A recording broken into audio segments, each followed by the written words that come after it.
مرحبا بكم معايا ونتمنى تكونوا فرحانين دائما. Alors انا تنضحك ونضحككم معايا parce que je me suis rendu compte qu'effectivement j'ai demandé à mon tailleur de me faire des plumes sur ma veste et la dernière fois تكلمت لكم على الجناوح. donc la prochaine fois تعالي, alors je vous promets rien, la prochaine fois je ferai en sorte que يكون عندي الجناوح en plumes.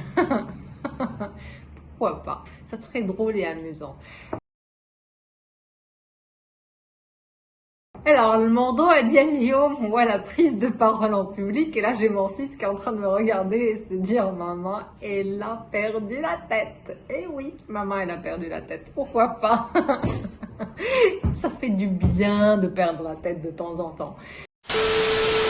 Alors, الموضوع ديال اليوم هو la prise de parole en public. Là, soyons sérieux. Je suis sérieuse. Et le sujet est très sérieux, la prise de parole en public. N'importe quoi. Non, c'est pas n'importe quoi, c'est aussi ma façon de travailler dans la bonne humeur. Alors, donc beaucoup de mes clients, des gens que j'accompagne dans le cadre du développement des compétences en termes de communication, في التواصل وفي القدرة انهم يعملوا des speeches devant les autres.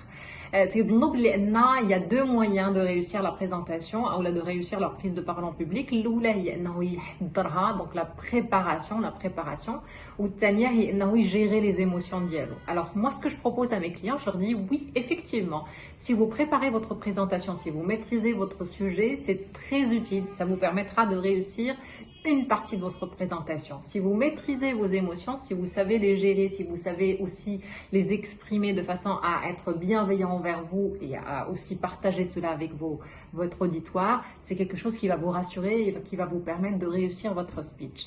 La troisième chose qui est essentielle pour moi, c'est que si vous faites, vous et votre présentation, une seule chose, une seule personne, c'est-à-dire que vous devez faire attention à l'image que vous diffusez, au son de votre voix, au temps que vous utilisez, aux gestes que vous faites, à toute votre expression non verbale qui va effectivement être très présente dans votre présentation et dans votre prise de parole en public. Donc, si vous voulez véritablement réussir cela, c'est important que vous soyez une avec votre présentation.